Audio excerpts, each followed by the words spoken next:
আমার প্রিয় মা ও বোন, এবার আপনাদের উদ্দেশ্যে আমি কোরআন এবং হাদিসের আলোকে 11টি বিশেষ নাসিহা পেশ করতে চাই, যেগুলো আপনাদের জীবনকে আলোকিত করবে, দুনিয়াতে আপনাদেরকে মর্যাদার আসনে আসীন করবে, আর আখিরাতে আল্লাহ তাআলার কাছে আপনারা প্রিয় বান্দী হিসাবে উপস্থাপিত হবেন।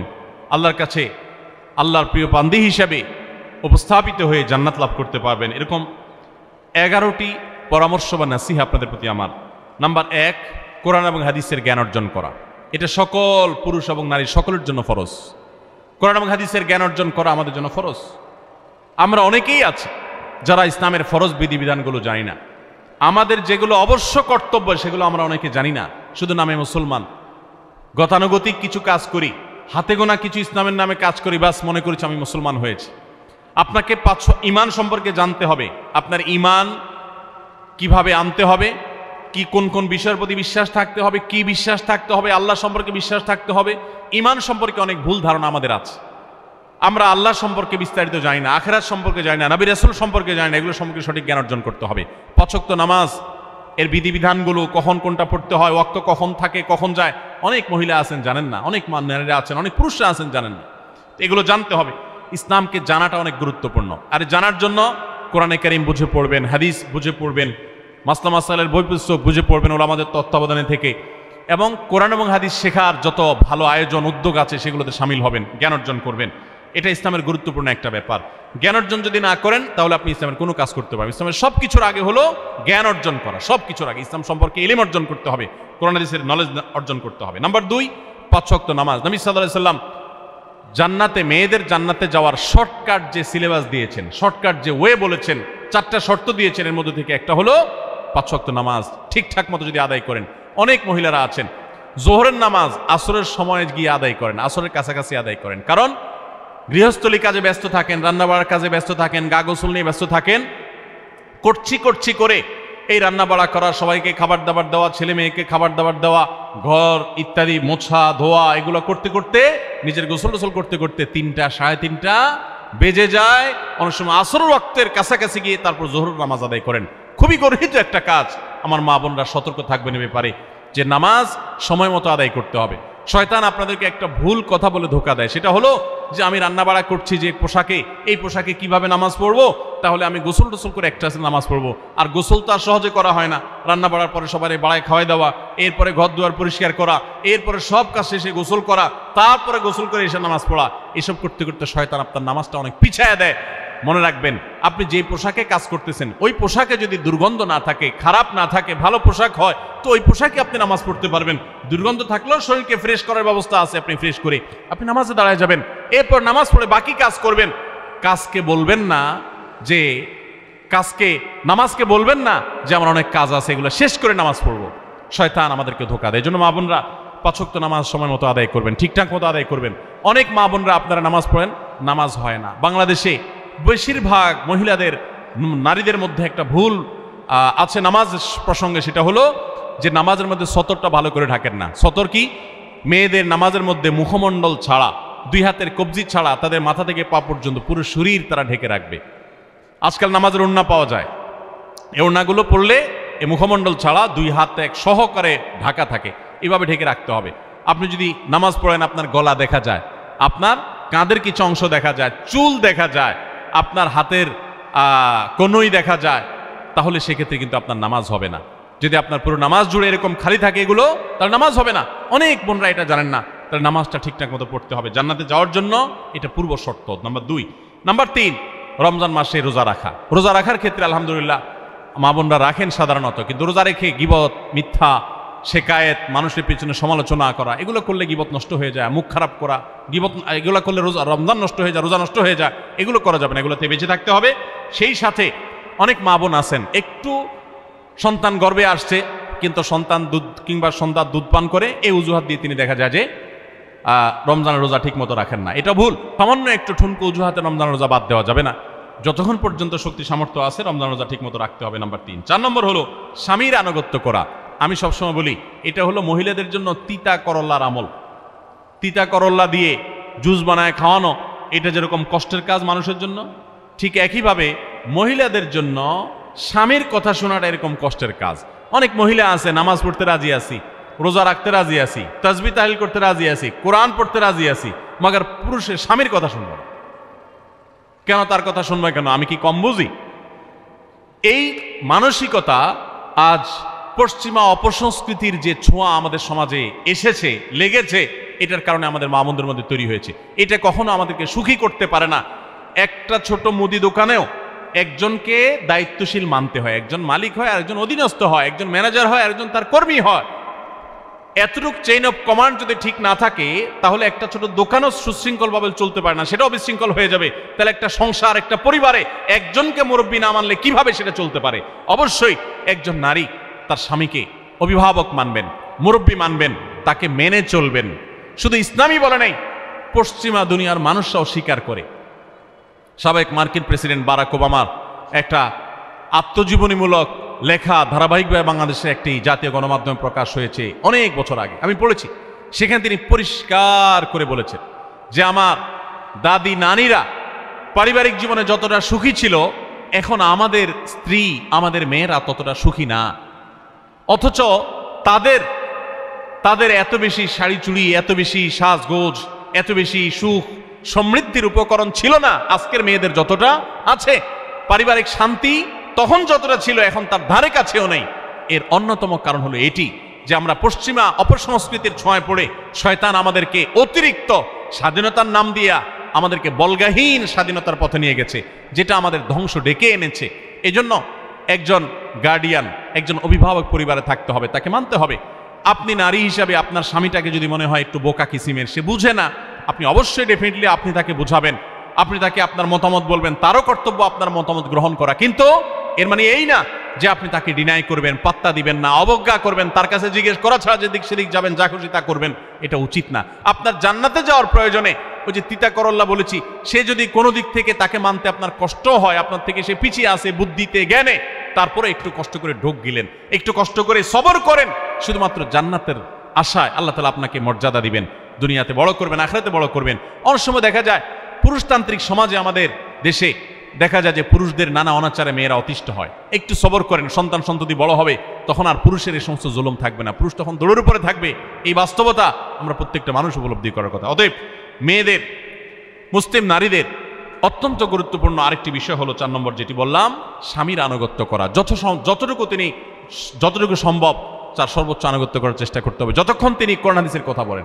স্বামী যদি কোনো অন্যায় কথা করতে বলেন, তাহলে তখন আর তার কোনো কথা শোনা যাবে না। নাম্বার 5, একজন মুসলিম নারীর জন্য তার ইজ্জতের হেফাজত অত্যন্ত গুরুত্বপূর্ণ ব্যাপার। এমন একটা সমাজে আমরা বসবাস করতেছি, পাঠ্য বইয়ে শিক্ষার নামে আমাদের সন্তানদের চরিত্র নষ্ট করে দেওয়া হচ্ছে, বিবাহ বহির্ভূত সম্পর্ক করতে তাদেরকে উস্কানি দেওয়া হচ্ছে, শিক্ষার নামে কুশিক্ষা দেওয়া হচ্ছে, যার কারণে আমার সন্তান নষ্ট হয়ে যাচ্ছে। এই জন্য আমি বলি, এমন যুবক, এমন যুবতী আজকাল সোনার হরিণ হয়ে গেছে। হাজারে 2-4 জন 10 জন যুবক পাওয়া যাবে কিনা সন্দেহ, যেই যুবক বুকে হাত রেখে বুক টান টান করে আল্লাহর শুকরিয়া আদায় করে বলতে পারবে তার যৌবনে কোনো হারাম স্পর্শ সে করে নাই, কোনো হারামের কাছে সে যায় নাই, তার চরিত্রকে সে হেফাজত করেছে, কোনো গুনাহে সে লিপ্ত হয় নাই, এরকম কথা বলার মতো যুবক খুব বেশি নাই আমাদের সমাজে। ধ্বংস করে ফেলা হয়েছে বিনোদনের নামে, শিক্ষার নামে, নানা নামে। এগুলো আমাদের দেশের সংস্কৃতি ছিল না। এদেশের মুসলমান তো বটে, এদেশের হিন্দুরাও পারিবারিক এই বন্ধনের মধ্যে থেকে তারা তাদের চরিত্রকে হেফাজত করে, বৈবাহিক সম্পর্ক ছাড়া কোন প্রকার সম্পর্কের মাধ্যমে তাদের যৌন আকাঙ্ক্ষাকে মেটায় না। এটা এদেশের মাটির, এদেশের কালচার, এদেশের মানুষের কালচার, এদেশের সকল ধরনের মানুষের কালচার, কিন্তু এদেশের সেই সংস্কৃতিকে ধ্বংস করে দেওয়া হচ্ছে ছোট ছোট বাচ্চাদের বইয়ে এই বিবাহ বহির্ভূত সম্পর্কের কথা বলে। এই জন্য সচ্চরিত্র এখন সোনার হরিণ হয়ে গেছে। নবী সাল্লাল্লাহু আলাইহি সাল্লাম বলেছেন, মাইয়াজমান লি মা বাইনা লিহিয়াইহি ওয়া মা বাইনা রিজলাইহি আদমান লাহুল জান্নাহ। যে ব্যক্তি তার 2 চোয়ালের মাঝখানের অঙ্গ অর্থাৎ মুখ, আর যে ব্যক্তি তার 2 রানের মধ্যবর্তী অঙ্গ, তার লজ্জাস্থানকে হেফাজত করবে, অন্যায় খাতে ব্যবহার করবে না, এটার সংরক্ষণের দায়িত্ব এবং গ্যারান্টি যে ব্যক্তি নিজের ব্যাপারে নিজে নিবে, নবী সাল্লাল্লাহু আলাইহি সাল্লাম বলেছেন, আমি তার জন্য জান্নাতের দায়িত্ব নিয়ে নিলাম। যে এটা 2টার দায়িত্ব নিতে পারবে, আমি তার জান্নাতের দায়িত্ব নিলাম। এবং নবী সাল্লাল্লাহু আলাইহি সাল্লাম আরো বলেছেন, আকসারু মা ইউদখিলুন নাস আন-নার, মানুষকে সবচেয়ে বেশি জাহান্নামে নিয়ে যায় কোন জিনিসই? আল ফামু আল ফরজ, এই দুটি অঙ্গ, মুখ এবং লজ্জাস্থান। এই জন্য মা বোনরা, অনেকে আপনাদেরকে অনেক প্ররোচনা দিবে, অনেক গুনাহের পথে আহ্বান করবে। আপনাদের মেয়েরা স্কুল কলেজে পড়তে গেলে সেখানে অনেক অন্যায় আবেদন শুনবে, হারামের আহ্বান শুনবে। তাদেরকে সুশিক্ষা দিবেন যে আল্লাহ তাআলা তোমাকে যে চরিত্র দিয়েছে, যৌবন দিয়েছে, এটাকে যেখানে সেখানে ব্যবহার করলে হবে না। কিয়ামতের ময়দানে যুবকদেরকে আলাদা করে জিজ্ঞাসা করা হবে, তোমার যৌবনকালে কি করছো সেটা বলো, বুড়া বয়সে এসে কি করছো এটা ইম্পর্টেন্ট না, যৌবনকালে কি করে আসছো সেটার হিসাব দাও। যৌবনকে হেফাজত করার গুরুত্ব এত বেশি, আল্লাহ আলাদা করে জিজ্ঞাসা করবেন।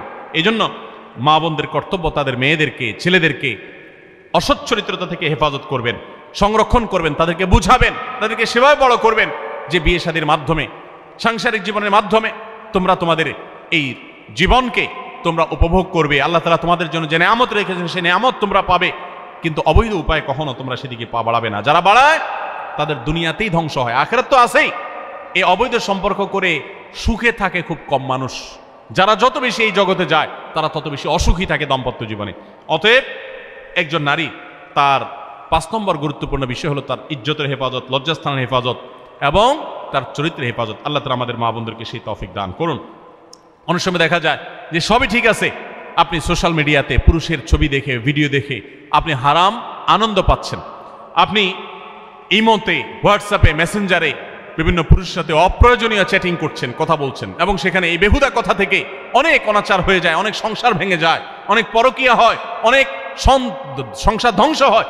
এই জন্য আল্লাহ বলেছেন আল্লাহ তাকরাবুজ জেনা, জেনার কাছেও যেও না, চ্যাটিংই করতে যেও না, কারণ করতে গেলে তুমি ডুবে যাবা, পরে ফিরে আসতে পারবা না। ভয়ঙ্কর এক গুহা এবং ভয়ঙ্কর এক জগৎ। তো এই পথ থেকে আমাদেরকে বেঁচে থাকতে হবে। আল্লাহ আমাদের তৌফিক দান করুন। নাম্বার 6, মা বোনদের জন্য গুরুত্বপূর্ণ বিষয় হলো সন্তানদের লালন পালন করা। আপনি বাজার থেকে 2-4 কেজি আম কিনে খাইছেন, এটাতে আপনি যতটা সুখী হতে পারবেন, আপনি যদি একটা আমের গাছ লাগাই দিতে পারেন তাহলে তার চাইতে অনেক বেশি সুখী হতে পারবেন, আপনি বেশি লাভবান হবেন, আপনি মনকে মন আম খেতে পারবেন, আপনার বংশধররা খেতে পারবে। নিজে আমল তো করবেনই মায়েরা, বোনেরা, পাশাপাশি সন্তানদেরকে যদি আল্লাহ ভীরু বানান, মুত্তাকি বানান, পরহেজগার বানান, কোরআন হাদিস শিখান, তাদেরকে যদি পর্দা শিখান, তাদেরকে যদি চরিত্র হেফাজত শিখান, তাদেরকে যদি ভালো মানুষ বানানো শিখান, তাহলে আপনি আম গাছ লাগানোর মতো ফলের গাছ লাগাই গেলেন, সোয়াবের গাছ লাগাই গেলেন, দুনিয়া থেকে চলে যাবেন। নেক সন্তানের আমল যেগুলো আপনি শিখাই দিয়ে গেছেন, এগুলোর সব আপনি পেতে থাকবেন। ছেলেটাকে সূরা ফাতিহা নিজে শিখাবেন, মেয়েটাকে সূরা ফাতিহা নিজে শিখাবেন, নিজে ভালো করে শিখবেন। তাহলে কিয়ামত পর্যন্ত, মরণ পর্যন্ত এই ছেলে যতবার সূরা ফাতিহা পড়বে প্রত্যেক নামাজে, আপনি কিন্তু সওয়াব পেয়ে থাকবেন, কারণ আপনি শিখাই দিয়ে গেছেন, আপনি শুরুটা করে দিয়ে গেছেন। এই জন্য মা বোনদের জন্য সন্তানদের লালন পালন করা, সন্তান দুধে ভাতে আছে কিনা, ভালো জামা কাপড় পরছে কিনা, এর চাইতে ইম্পর্টেন্ট হলো সন্তান আমার নামাজ পড়ছে কিনা, সন্তান আমার আল্লাহকে চিনে কিনা, সন্তান আমার কোরআন হাদিসের শিক্ষা পেয়েছে কিনা, সন্তান একজন স্কুলে যায় না তার জন্য আমার মাথা খারাপ হলে, সন্তান একজন নামাজ পড়ে না এক ওয়াক্ত তার জন্য আরো বেশি মাথা খারাপ হতে হবে। তাহলে আপনি দায়িত্বশীল মা হতে পারবেন, দায়িত্বশীল বাবা হতে পারবেন। মনে রাখবেন নবী সাল্লাল্লাহু আলাইহি ওয়াসাল্লাম বলেছেন, প্রত্যেকটা শিশু জন্মগ্রহণ করে ভালো মানুষ হয়ে, কেউ জন্মগতভাবে খারাপ হয় না, ডাকাত হয়ে জন্মায় না, তবে তার মা বাপ তাকে নষ্ট করে। কারণ মা বাপ তাকে ঠিক মতো লালন পালন না করে, ভালো পরিবেশ দেয় না, খারাপ ছেলেফেলের সাথে মিশে, তখন সে নষ্ট হয়। এই জন্য আপনার দায়িত্ব সন্তান কার সাথে মিশছে, কোথায় যাচ্ছে, কি করতেছে, মোবাইলে কি দেখছে, সন্তানকে সময় দেন, মোবাইল টিপাটিপি বন্ধ করেন, তাদেরকে নিয়ে বসেন, তাদেরকে কথা শোনান, কোরআন হাদিস পাঠ করে শোনান, তাদেরকে ভালো পরিবেশ দেন, ভালো ফ্যামিলির, দিনদার ফ্যামিলির বাচ্চাদের সাথে তাদেরকে মিশান। ইনশাআল্লাহ আপনি আল্লাহর কাছে এর জন্য উত্তম বিনিময় পাবেন, সওয়াব পাবেন। নাম্বার 7, মা বোনরা, বিশেষ করে আপনাদের জন্য গুরুত্বপূর্ণ হলো কৃতজ্ঞতা আদায় করবেন। পুরুষদের জন্য গুরুত্বপূর্ণ, কিন্তু মা বোনদের জন্য বিশেষ গুরুত্বপূর্ণ এই জন্য যে নবী সাল্লাল্লাহু আলাইহি ওয়াসাল্লাম বলেছেন, তিনি জাহান্নামে নারীদেরকে যে দেখেছেন, তাকে যে দেখানো হয়েছে মেরাজে, যে প্রচুর সংখ্যক নারীরা জাহান্নামে, এর অন্যতম একটা কারণ ছিল নেয়ামতের নাশকরি করা। পুরুষদের মধ্যেও নাশকরির কারণে বহু পুরুষ জাহান্নামে যাবে। মা বোনরা, স্বামী এবং নিজের জগতে যতটুকু আল্লাহ তাআলা দিয়েছেন এতটুকুর উপর শুকর আদায় করবেন। আপনার স্বামী মানুষটা হয়তো মুখটা খারাপ, কিন্তু তার শরীরটা ভালো আছে, সে আপনাকে উপার্জন করে এনে খাওয়ায়। অনেক মহিলা আছে তার স্বামী হয়তো অ্যাক্সিডেন্ট করে পঙ্গু হয়ে গেছে, সে হয়তো বিছানা শুয়ে বাকি জীবন কাটিয়েছে, তার কষ্টের কোনো শেষ নাই। আপনার স্বামী হয়তো বা তার কোনো দিক থেকে দুর্বলতা আছে, আবার বহু দিক থেকে তার ভালো গুণ আছে। একই কথা পুরুষদের জন্য ইসলাম নির্দেশ করেছে যে তার স্ত্রীর একটা গুণ খারাপ দেখে যদি তার কষ্ট লাগে, তো সে চিন্তা করলে 10টা গুণ ভালো দেখবে, সেটা দেখে শুকর আদায় করা উচিত। এই শুকরিয়া আদায় করা ছাড়া পুরুষ হোক নারী হোক কে আল্লাহর প্রিয় বান্দা হতে পারবে না। এজন্য আল্লাহর কাছে শুকরিয়া আদায় করবেন। মায়েরা বিশেষ করে শ্বশুরের বাড়িতে যাওয়ার পর প্রথম অনেক কষ্ট হয়। আমি সবসময় বলি, শ্বশুরবাড়িতে যাওয়ার পর মেয়েরা আমাদের দেশে নানান জুলুম নির্যাতন সহ্য করতে হয়। শাশুড়ি বাঁকা চোখে দেখে, সব শাশুড়ি না, অনেক শাশুড়ি, অনেক সময় ননদরা বাঁকা চোখে দেখে, স্বামী লোকটা জ্বালায় নানাভাবে, দেবররা জ্বালায় নানানভাবে, মানুষ খোঁচাখুচি করে কষ্ট দেয়। একটু ধৈর্য ধারণ করেন, আল্লাহ তাআলা আপনার সংসারে যখন 2-4টা সন্তান দিবে, এরা যখন বড় হয়ে যাবে, এগুলো সব আপনার বাহিনী হয়ে যাবে, তখন দেখবেন ওই বুড়া আস্তে আস্তে চুপসে গেছে, বুড়ার বড় কোনো গলা নাই, বড় কোনো কথা নাই, কারণ পোলাপান সব মায়ের পক্ষে থাকে, বুড়া সব আস্তে আস্তে সাইজ হয়ে যায়। এই জন্য মা বোনরা সবর করবেন, ধৈর্য ধারণ করবেন, খবরদার ধৈর্য হারা হবেন না, শুকর আদায় করবেন। নাম্বার 8, কখনো মুখ খারাপ করবেন না, গালিগালাজ করবেন না, অভিশাপ দিবেন না। অনেক সময় পোলাপান একটু উল্টাপাল্টা করলে তাদেরকে অনেক মা অভিশাপ দিয়ে দেন, গজব ঠাডা দিয়ে দেন, বদদোয়া করেন, মুখ দিয়ে খারাপ কথা বলে ফেলেন। এগুলো খুব খারাপ জিনিস। নবী সাল্লাল্লাহু আলাইহি সাল্লাম বলেছেন, যদি কাউকে গজব ঠাডা দেওয়া হয় তো এটার উপযুক্ত না হলে যে দেয় তার উপরে এসে পড়ে, এরকম ভয়াবহ একটা বিষয়। এই জন্য কোন অবস্থাতে এগুলো যেন না হয়। এবং মেয়েদের জাহান্নামে যাওয়ার অন্যতম, বেশি জাহান্নামে যাওয়ার অন্যতম একটা কারণ এটাও যে তাদের মধ্যে, অনেকের মধ্যে, আমি সবার কথা বলছি না, যে এই ধরনের গালিগালাজ করা, অভিশাপ দেওয়ার বৎসভাব আছে। এই বৎসভাব বহু পুরুষের মধ্যেও আছে, সবাইকে ছাড়তে হবে। নাম্বার 9, আত্মীয়তার বন্ধন রক্ষা করার পরে দায়িত্বশীল হতে হবে। স্বামীকে স্বামীর ভাই বোনের সাথে সম্পর্ক ভালো রাখতে কখনো বাধা দিবেন না। অনেক মহিলা আছে বোকার মতো কাজ করে। স্বামী যদি স্বামীর ভাইকে টাকা পয়সা দেয় সে অপছন্দ করে, স্বামী যদি স্বামীর বোনকে টাকা পয়সা দেয় সে এটাকে পছন্দ করে না, মা বাপের খোঁজ খবর বেশি নিলে তার কাছে ভালো লাগে না। এই মহিলা হলো নির্বোধ। কেন নির্বোধ? কারণ নবী সাল্লাল্লাহু আলাইহি সাল্লাম বলেছেন যে মান সাররাহু আন ইউবসাতালাহু ফি রিজকিহি আও ইউনসালাহু ফি আথারি ফালিয়াসিল রাহিমা, যে ব্যক্তি চায় তার রিজিকে আল্লাহ বরকত দেখ, তার হায়াতে বরকত দেখ, সে যেন রক্ত সম্পর্কে আত্মীয়দের সাথে সম্পর্ক বেশি ভালো রাখে। তাহলে আপনার স্বামীর রিজিক বেশি হোক, টাকা পয়সা বেশি হোক, তার হায়াতে বরকত হোক, এটা যদি আপনি চান তাহলে আপনি বরং তারা উৎসাহিত করা উচিত। তোমার ভাইটার খবর নাও, তোমার বোনটার বাড়িতে যাও, তোমার মা বাপের খেদমত করো, তাদের সাথে যত সম্পৃক্ত থাকবে আপনার স্বামীতে আল্লাহ তাআলা তত বরকত দান করবেন।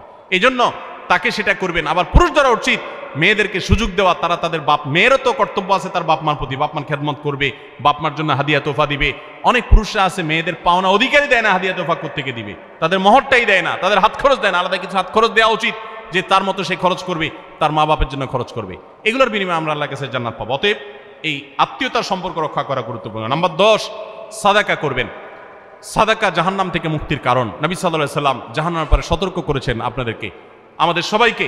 অতএব সাদাকা দিলে জাহান্নাম থেকে মুক্তির একটা পথ আমরা পাই, সুগম হয়।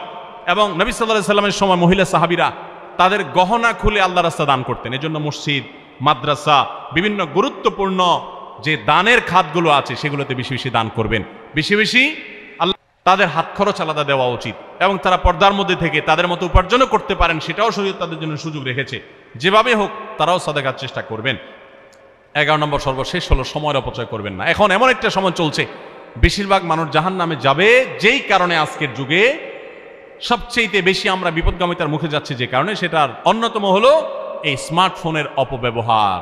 আমরা অনেকে আছি টেলিভিশনের বিভিন্ন সিরিয়ালে আসক্ত, অনেকে আছি বিভিন্ন নাটক সিনেমায় আসক্ত, অনেকে আছি ফেসবুক এবং ইউটিউব এগুলোতে আসক্ত। বিশেষ করে মা বোনদেরকে বলছি, অনেকেই আছেন এখনো রিমোট ছাড়া তার পেটের ভাত হজম হয় না, সারাদিন রিমোট হাতে বসে থাকেন, একটা পর একটা সিরিয়াল এবং চ্যানেল পাল্টাতে থাকেন। মনে রাখবেন, সফল ইমানদার হতে হলে এই অনর্থক কাজ না ছাড়লে আপনি সফল ইমানদার হতে পারবেন না। অনেকে নামাজও পড়ে আবার সিরিয়ালও দেখে, অনেকে আছেন ফেসবুকে ঘন্টাকে ঘন্টা, ইউটিউবে ঘন্টা ঘন্টা সময় নষ্ট করেন। এর জন্য আল্লাহর কাছে জবাবদিহি করতে হবে। কিয়ামতের ময়দানে আল্লাহ তাআলা কয়েকটা প্রশ্ন উত্তর দেওয়া ছাড়া একজন মানুষকেও নড়তে দিবেন না। এর ভিতরে একটা হলো যে তোমার সারা জীবনে কি অর্জন করেছো। সময়ের অপচয় করা যাবে না। সময় হলো জীবনের সবচেয়ে মূল্যবান সম্পদ। অতএব আল্লাহ তাআলা আমাদের সবাইকে জীবনের এই অমূল্য সম্পদ সময়কে সংরক্ষণ করার তৌফিক দান করুন। মা বোনরা, আপনাদেরকে আমি আল্লাহর ওয়াস্তে উপদেশ করতেছি, যারা বদভ্যাস আছে ফেসবুক, ইউটিউবে ঘন্টা ঘন্টা পড়ে থাকার, প্রয়োজনে এগুলো সব ডিলিট করে দেন মোবাইল থেকে।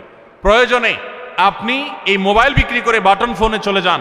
নিজের বদভ্যাসকে নিয়ন্ত্রণ করতে না পারলে প্রথমে চেষ্টা করেন, এরপর না পারলে প্রয়োজনে বাদ দিয়ে দেন। আল্লাহর জন্য যদি এই ত্যাগটা করেন, কি আমাদের বলতে পারেন, আল্লাহ গুনাহ থেকে বাঁচার জন্য, তোমাকে খুশি করার জন্য আমি স্মার্টফোন পর্যন্ত রাখি নাই, বাটন ফোনে চলে গেছি। আল্লাহ তাআলা খুশি হবেন ইনশাআল্লাহ বিইذنিল্লাহ। বহু মায়েরা তাদের সন্তান নষ্ট হয়ে যাচ্ছে এই মোবাইলের আসক্তি, সিরিয়ালের আসক্তির কারণে। তাদের স্বামীর সাথে সম্পর্ক নষ্ট হয়ে যাচ্ছে এই সমস্ত আসক্তির কারণে। অনেক গুনাহের পথে তারা চলে যাচ্ছেন এই সমস্ত আসক্তির কারণে। এই জন্য এগুলোকে নিয়ন্ত্রণ না করলে আপনি কখনো নেককার হতে পারবেন না। আপনার সন্তানকে মোবাইল দেখে খাওয়াবেন না। আমি আমার সন্তানকে মোবাইল দেখে খাওয়াই না। আমরা সব জায়গায় বলি মোবাইল দেখা, কার্টুন দেখায়, মোবাইল দেখায় বাচ্চাকে খাওয়াবেন না। বাচ্চা কাচ্চা এখন ক্রেজি হয়, আতপাগল কিসিমের হয়, জিদি হয়, বদমেজাজি হয়, ভাঙচুর করে। কেন হয়? কারণ সারাদিন আপনি ওর মোবাইলে কি দেখান? কার্টুন দেখান। কার্টুন মানে কি? মার মার কাট কাট, হ্যাঁ, সবকিছু ধ্বংস করে ফেলা, গুলি করা, বোমা মারা, হ্যাঁ, সাপ হয়ে সব খেয়ে ফেলা, এটাই তো। এগুলো বাচ্চাদেরকে ক্রেজি করে, বাচ্চাদেরকে মানসিকভাবে অসুস্থ করে, ধ্বংস করে দেয়। তাদেরকে ফিজিক্যাল খেলাধুলা শারীরিকভাবে করতে পারে এরকম খেলাধুলার ব্যবস্থা করেন, দৌড়াদৌড়ি করার ব্যবস্থা করেন। বাচ্চারা সুস্থ থাকবে, ভালো থাকবে।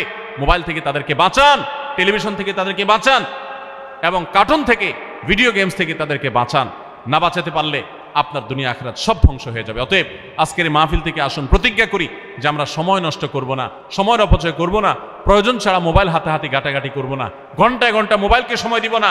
অনেক মেয়েরা আছেন, অনেক পুরুষরা আছেন, এই একটি অপকর্মের কারণে তার শিক্ষা জীবন ধ্বংস হয়ে যায়, চাকরি নষ্ট হয়ে যায়, ব্যবসা লাডে উঠে, মা বাবার সাথে সম্পর্ক নষ্ট হয়, স্বামী স্ত্রীর সম্পর্ক নষ্ট হয়, সাংসারিক জীবন ধ্বংস হয়ে যায়, সবকিছু ধ্বংস হয়ে যায় শুধু এই মোবাইল ফোনের অনিয়ন্ত্রিত ব্যবহার করার কারণে। যারা মোবাইলকে নিয়ন্ত্রণ করতে পারেন না, ডাইরেক্ট হয়ে গেছেন, সারাক্ষণ হাতে মন চায়, তারা একটা শক্ত সিদ্ধান্ত নেন, প্রয়োজনে আমি স্মার্টফোন বিক্রি করে দিব। 6 মাস 8 মাস আপনি কিছুদিনের জন্য, 1 বছরের জন্য বাটন ফোনে চলে যান, এরপর আবার ব্যাক করলে আশা করা যায় আল্লাহ আপনাকে হেফাজত করবেন। এবং ইসলামের নাম দিয়ে, অনেকে বলে আমি ইউটিউবে ওয়াজ শুনি, ফেসবুকে ওয়াজ শুনি, ওয়াজের নাম দিয়া আপনি যে কি করেন কি না করেন সেটা আপনার আরশের মালিক সবই জানেন। অতএব যে ওয়াজ শুনতে গিয়ে আপনার আকাম কুকাম করা লাগে, খারাপ জিনিস দেখা লাগে, ওই ওয়াজ শোনার কথা আপনাকে ইসলাম বলে নেই। আল্লাহ তাআলা আমাদের সবাইকে সবগুলো বিষয় আমল করার তৌফিক দান করুন। আমরা আবারও বলছি, আজকে আমাদের মা বোনদেরকে লক্ষ্য করে বিশেষ করে যে 11টি করণীয় আপনাদের জীবনকে সোনালী জীবনে পরিণত করতে পারে, আপনাদের জীবনটাকে সমৃদ্ধ করতে পারে, সুখী করতে পারে, এবং আল্লাহর কাছে আপনাদেরকে জান্নাতের উপযুক্ত করবে।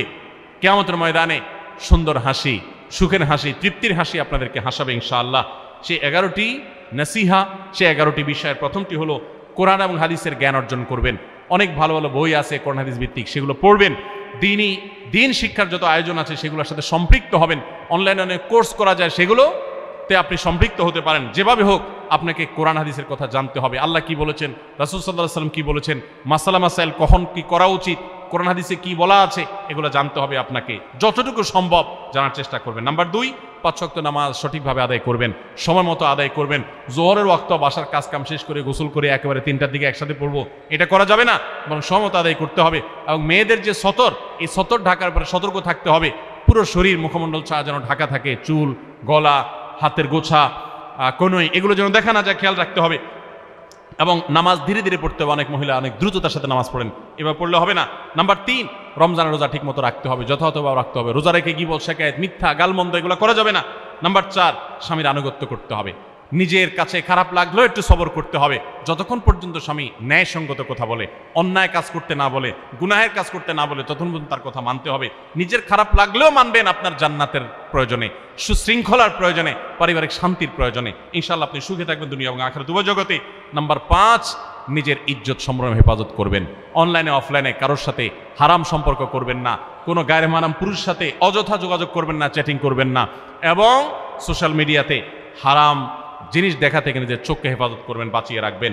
নাম্বার 6, নিজের সন্তানদেরকে দিন শিখাবেন, তাদেরকে কোরআন হাদিস শিখাবেন, উত্তমভাবে লালন পালন করবেন, তাদেরকে নামাজ শিখাবেন, মেয়েদেরকে পর্দা শিখাবেন, তারা যেন চরিত্র হেফাজত করে সেই শিক্ষা তাদেরকে দিবেন। উপযুক্ত হওয়ার পর ছেলে মেয়েকে বিয়ে দিবেন, কোনোভাবে যেন হারাম সম্পর্কে না জড়ায় সেজন্য সাবধান থাকবেন। ভালো ফ্যামিলির সাথে তাদেরকে উঠা বসা করাবেন, ভালো শিক্ষা প্রতিষ্ঠানে দিবেন যেখানে দিলে তার ঈমান আমল হেফাজত থাকবে। নাম্বার 7, আল্লাহর শুকরিয়া আদায় করবেন, বান্দারও শুকরিয়া আদায় করবেন। আল্লাহ যা দিয়েছেন, যতটুকু আছে স্বামীর সংসারে, আলহামদুলিল্লাহ বলতে শিখবেন, আল্লাহ তাআলা বাড়াই দিবেন ইনশাআল্লাহ। নাফরমানি, নাশুকরি করবেন না, তাহলে আপনি নিজেই ক্ষতিগ্রস্ত হবেন, কষ্টের মধ্যে থাকবেন। আর শুকরিয়া আদায় করলে আপনার নিজেরই মানসিক প্রশান্তি হবে, আল্লাহ আরো নেয়ামত বাড়িয়ে দিবেন। নাম্বার 8, কোনো প্রকার অভিশাপ গালমন্দ করবেন না, সেটা ছেলে মেয়েকে হোক, সংসারকে হোক, স্বামীকে হোক, কোনো কিছু না, ধৈর্য ধারণ করতে হবে। পুরুষদের জন্য এই কথাগুলো প্রযোজ্য। আর নাম্বার 9, আত্মীয়তার সম্পর্ক রক্ষা করতে হবে, ছিন্ন করা যাবে না। নিজের স্বামীকে তার বাপ, তার বোন, তার মা, তার ভাই, তাদের সাথে সুসম্পর্ক বজায় রাখতে সাহায্য করবেন, বাধা দিবেন না, পারলে আরো সাহায্য করবেন, এতে আপনারই লাভ হবে। আবার স্বামীদেরও উচিত স্ত্রীকে তার পরিবারের সাথে সম্পর্ক বজায় রাখার জন্য সাহায্য করা। মেয়েদের উচিত তাদের মা, তাদের বোন, ভাই, তাদের সাথে আজকাল মোবাইলে যোগাযোগ করা যায়, খোঁজ খবর নেবেন, কথাবার্তা বলবেন। স্বামীর সংসারে আসছেন দেখে বাপের সংসার ভুলে যাবেন, সেটাও যেন না হয়, খেয়াল রাখতে হবে। নাম্বার 10, যতটুকু সম্ভব দান সাদাকা করবেন। দান সাদাকা জাহান্নাম থেকে মুক্তির কারণ হয়। সেটার জন্য সাধ্য অনুযায়ী করবেন। পুরুষরা তাদের জন্য এক্ষেত্রে হেল্প করবেন, যাতে তাদের মোহর ইত্যাদি দেওয়া, মাসে হাত খরচ কিছু দেওয়া, যাতে তারা সাদাকা করতে পারে সেই সুযোগ।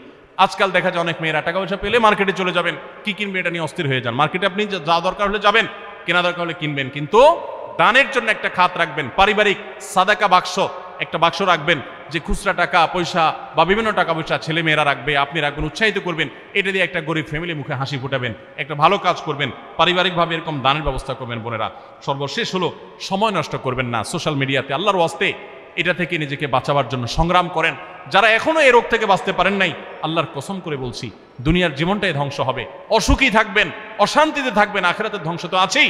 অতএব ফেসবুক, ইউটিউব, এটা যদি আপনাকে দেখতে হয়, খারাপ কিছু যেন না আসে সেভাবে ফিল্টার করে নেবেন, এবং নিয়ন্ত্রিত নির্দিষ্ট সময়ের বেশি দেখবেন না। 10 মিনিট সকাল, দুপুর, রাত, এর বেশি বিকাল, আমি এর বেশি দেখবো না। ঘন্টায় ঘন্টা টিপবেন না। অনেক মহিলা আছে স্বামীকে সময় দেওয়ার সুযোগ নাই, সন্তানের দিকে তাকাবার সুযোগ নেই, উনি টেলিভিশন এবং মোবাইলে আসক্ত, এবং এটা আমাদের সমাজকে ধ্বংস করে দিচ্ছে। নিজের ক্ষতি নিজে করছেন, নিজের পায়ে কুঠারাঘাত করছেন। আল্লাহ তাআলা আমাদের সবাইকে এই সব বিষয়গুলোকে মেনে চলে, এই 11টা পয়েন্টকে মেনে চলে আমাদের মা বোনদের জীবনকে সমৃদ্ধ করার তৌফিক দান করুন।